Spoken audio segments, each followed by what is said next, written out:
Welcome to Recovery His Way. I'm your host, Tom Reynolds, and we're glad to have you join us from the campus of His Way here in Huntsville. Today, I'm blessed to have some very dear friends, Bill and Teri Neiland, with us. I've known a long time and have been an instrumental part of the His Way journey.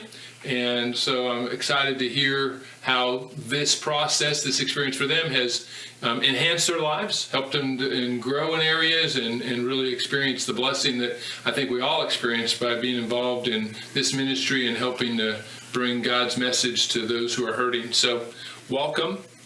I wanted to kind of start with just maybe give us a little background, just, where you're from, that kind of thing. Give us kind of your thumbnail story. I'm from Huntsville.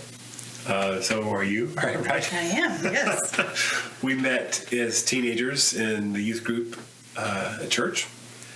Dated through most of all of college and a little bit in high school, and got married upon college graduation. Is that factual? That is factual. Both Huntsville natives. Okay. So after you got married, where did we go? So when we first got married, I was not quite out of college yet. Had an accounting degree going and looking for jobs and things like that. I started working a couple different places. Ended up at Madison Academy and met Jerry Mercer there actually, and passed my CPA while I was working at Madison Academy, and then children came along. So I wanted to be a stay-at-home mom, so I stayed at home with them for a good part of maybe 15 years that I was a stay-at-home mom. I was working while she was a stay-at-home mom. Okay. In the technology company in Huntsville. Started in sales, but as the company grew, my role changed quite a bit. So I guess right up until the time we got involved at His Way, I was there, and it was a big company by that point. It was about 2,000 people and $800 million in revenue, and I was a VP of product marketing and professional services.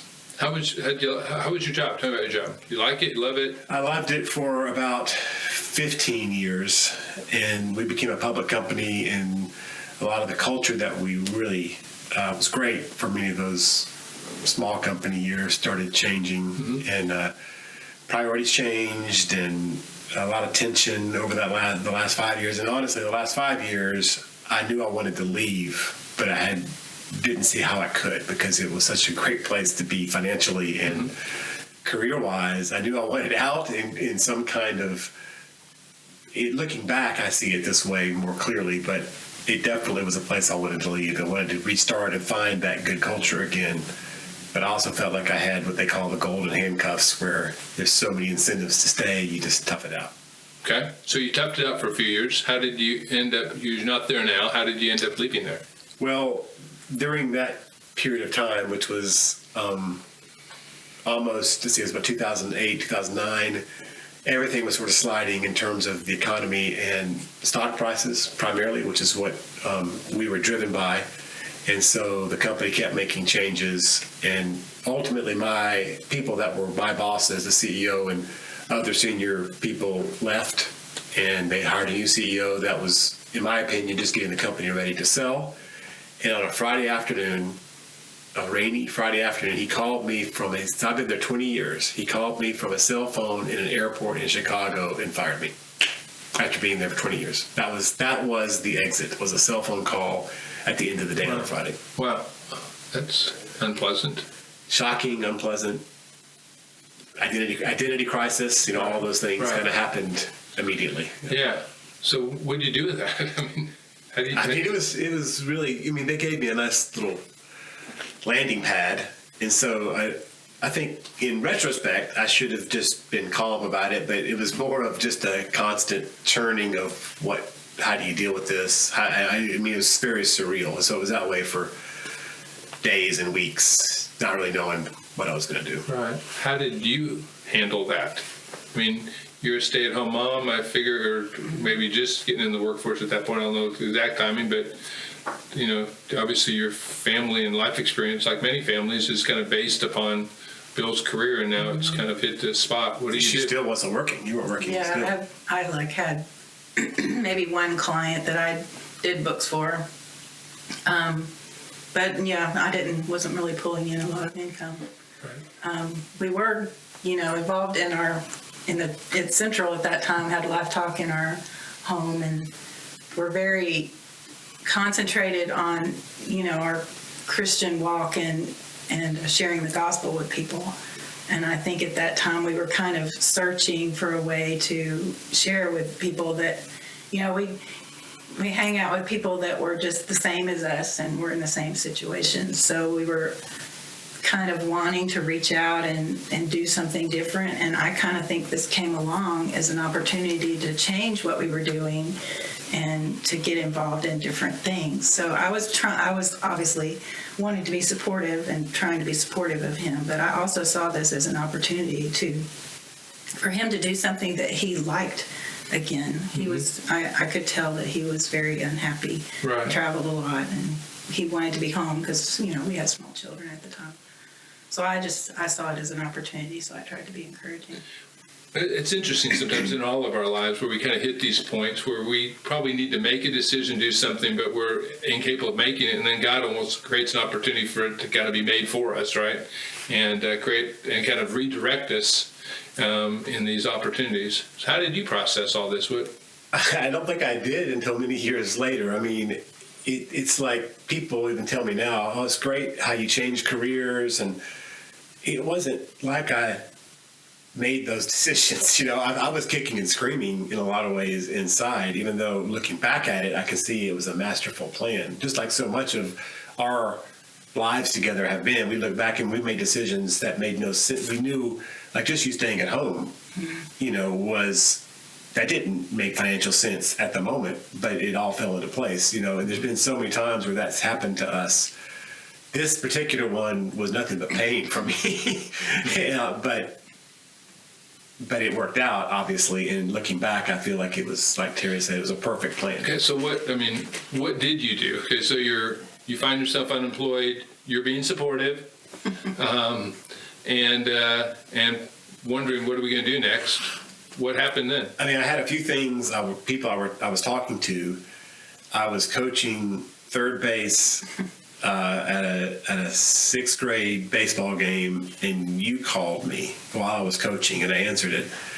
And I said, it was an exciting game. we weren't probably to have anybody on base. And you asked if I wanted to come down and talk to you about, because you were just starting here, really. I guess you've been here a year or so, or maybe longer. And you told me some of the questions you had and struggles you had, and thought maybe I could help. I guess as a volunteer was kind of how we were talking at that time. That was in the late summer. And so I did that, and it just kept getting deeper and deeper. And obviously, as Teri said, we were searching for places to have real ministry. And, in those last several years in the corporate world, you saw the same people, and they all acted like they had their life together. Nobody was searching.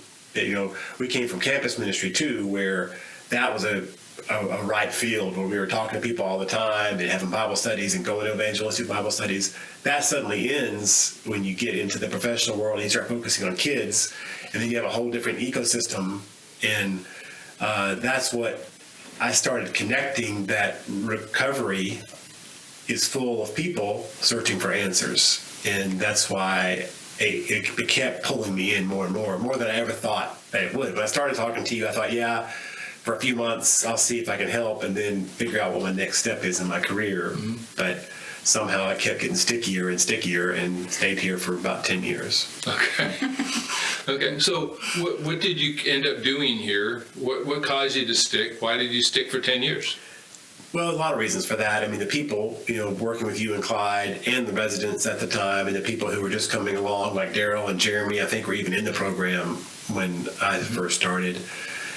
It was refreshing. I remember vividly actually telling you, as we went through a couple of meetings to figure out what was going to happen, I said, I think I need corporate recovery, because it was just a place to decompress for me. Because, I was super wound up all the time where I was, and not in a really productive way. And so it was a decompression time. So what kept me here were the people and the environment And two other things that I think were huge. It was the opportunity to build something, which is kind of how I'm driven. I'm driven toward taking something and making it into something, making it into something bigger and sustainable. And, that's kind of where I came from with the first company and other things I've been involved in. So that was really intriguing to me because I saw a lot of opportunity and a great message for the Christian community and the recovery community. And then I think the other one was just the fact that I was exposed to people on a daily basis that knew nothing about real Christianity and how it could help them. And so suddenly we're in this new ecosystem where there are people searching and they're open to answers and they're genuine in their search. So what were your roles here? What did you do? What did you enjoy doing? I mean, what were kind of the... I told everybody my job description here was to do whatever you didn't want to do. I said that out 50 times because... That was a very big list. But it didn't take me long to realize you wanted to talk to men, you wanted to talk to families, you wanted to study, you wanted to teach, you wanted to counsel, you wanted to be in meetings all day. And as you know, I'm kind of the opposite of that, where I'm more, want to work on my own and build stuff and then present that to somebody or see if we can implement it. So I started working on financial stuff, which that's how ultimately Teri got involved because I was way over my head in that area. We started working on thrift store plans because we got some good opportunities to pursue that. So but really the biggest thing at first was just the marketing, the communications, the building the donor list. I remember asking you and Clyde, so let me see your donor list. And Clyde pulls out that big briefcase that he has, takes out a stack of graph paper, and there's like 12 names on it. And 6 of them are the board members, and there was no budget really. It was the smallest budget. And as you remember, we both were in this cycle where when we needed something, a van broke down, you had to go to Clyde to get a check. And I wanted to get away from that and build something, like I said, that was self-sufficient and sustainable. And I knew that once people understood the opportunity and the message, they were going to support it. And we wouldn't have trouble. Money should never be the problem to something like this where the message is so powerful and the results are so powerful. Mm-hmm. So Bill roped you into this. Tell me about how, after he was in over his head, how you kind of helped get him some air. Well, I think the thrift store kind of started me getting involved because I saw that as an opportunity to, just volunteer or serve however I could. So I would, Larry Rice was the manager of the thrift store at that time. So he and I would kind of hang out and go through the donations in the back room, and I would try to make everything look pretty or, think of some new ways to present the items in ways that people would want to buy them. So I was kind of there when we first started the thrift stores. Mm-hmm. And then I saw him, he's very good with financials, but he was struggling a little bit. So I felt like that I could help more in that way since that was my training. Mm-hmm. So I think I remember talking to you to just take over the books, 10 hours a week. The thing that she does, I can deal with reports. If you give me the data, I can interpret it. She built an entire structure because there's so many complex things here. You've got men with their own accounts within the His Way account. You've got thrift store budgets and revenues and sales tax. Right back then it was sales tax. And you got payroll and you got, there's so many elements in the donations and the acknowledgement receipts. I just could not figure out how to build a system that would transactionally manage all that. And so that's the main reason. And that was the magic. She worked on this, so that now we do just get reports and can tell what's going on. Mm-hmm. So you're a magician. Sure. Tell us about your magic tricks. But so so you, obviously you, like Bill, kind of got increasingly involved.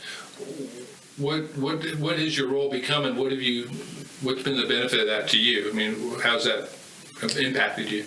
Well, as I got more and more involved, I was in charge of most of the bookkeeping at first, and then, you add payroll to it, and you add taking care of all the men's money and just all the things that come as the organization grows. It just became more of, I'm the accounting manager. So, yeah, you have to write procedures and make sure everybody gets paid, get Clyde to give us some money so we can make payroll, that kind of thing. And just make it sustainable. And I think the most important part of that was providing reports every month so that you and Bill could look at them and see how you're doing and, where you stand in different areas. Budgets were a big thing. That was a new. We didn't have budgets for a long time. Well, you created the budget, and I just put it in QuickBooks. But so I had to. That's the magic part. Being out of the workforce for so long, I had to learn all this stuff. I had never used QuickBooks before, so I had to learn QuickBooks and how to do all this in the new modern computer age of accounting. So now you're more fully involved here, obviously. It's become a full-time thing, if not more, right? And you're involved, obviously, not just a thrift store that we helped start, but now we got 4, getting ready to start our 5th. And, this has become a much bigger budget and a lot of things. And you've kind of grown, we've grown, you've grown with it and that type of thing. What kind of things have you found just when you think about how, getting your license as a CPA many years ago, being out of the market all this time, and then coming back in, and blending even your Christian life and that kind of stuff with this, how has that kind of affected you in terms of your career and just your own personal experience? Well, I'm a very introverted person, like most accountants are. So it makes me feel like I'm being useful in the kingdom by helping to maintain the finances here so that everyone else around me can share the gospel with the people that come here to, get their lives back on track. So I don't have to actually go find somebody to study the Bible with to be effective in the kingdom. I feel like this is, maybe I'm a little finger or something in the big picture of the whole body. So I feel like this is helping me fulfill my Christian duties. Okay. And I know this is an interesting meld to you, right? Because you get your Christian experience, you get your business training, bringing those two things together. How have those kind of impacted you? And I'd be interested in kind of where has, obviously what you did for 10 years, you've moved on to some other things. I'd like maybe to talk about how those have impacted your direction as well. That's a good question. I think it was both refreshing to blend those two things and also frustrating because, I remember times when I would be looking at things from a very systematic, analytical, really worldly business point of view, and sometimes your response would be, well, let's just pray about it, or it'll work out, or, God's got this in control. And I honestly had a hard time, and still have a hard time reconciling where those two things work together. So, I've worked with other nonprofits too since that, we started that in 2010 or so. And I see it work together. I definitely see faith-based organizations, those two things blend together, and I see it happen. I see it be effective. I can't tell you that I know why that is or how it is, and I feel like you and I just kind of had the right way of respecting both things, and you kind of placated me at times, and at times I looked the other way and just say, okay, let's just go ahead and do that, and I'll pretend it didn't happen or whatever. So I don't have a good answer to that other than it can work. I know it can work.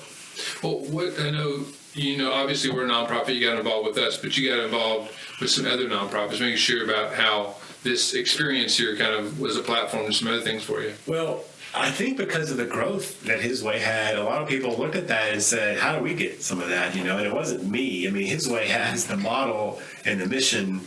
All you got to do is pour gas on it, and it's going to take off. I really believe that. But I did get to work with a few others, and it still do some, and it's been really good. I think the biggest thing, you mentioned, how has it changed me? I mean, I still struggle with, I think I'm too intense at times, and I think this place, His Way, helped me have patience, a little more patience, a little more empathy for the people that have different backgrounds. Because where I was before, we all had the same background. We all had the same language. We all, had the same goals. When you come to a nonprofit, it's not that way. Some people are here for different things. Some people are just trying to help, right? Maybe they're even volunteers. And so you can't crush them or crush their spirits, like kind of where my background came from. So I still feel like I do that sometimes. I mean, I think she would say that. People I work with today might say, wow, you're pointing a lot at me. Because I do point sometimes when I talk, and it feels aggressive to them. To me, I don't know why I do it, but I don't feel like it's aggressive.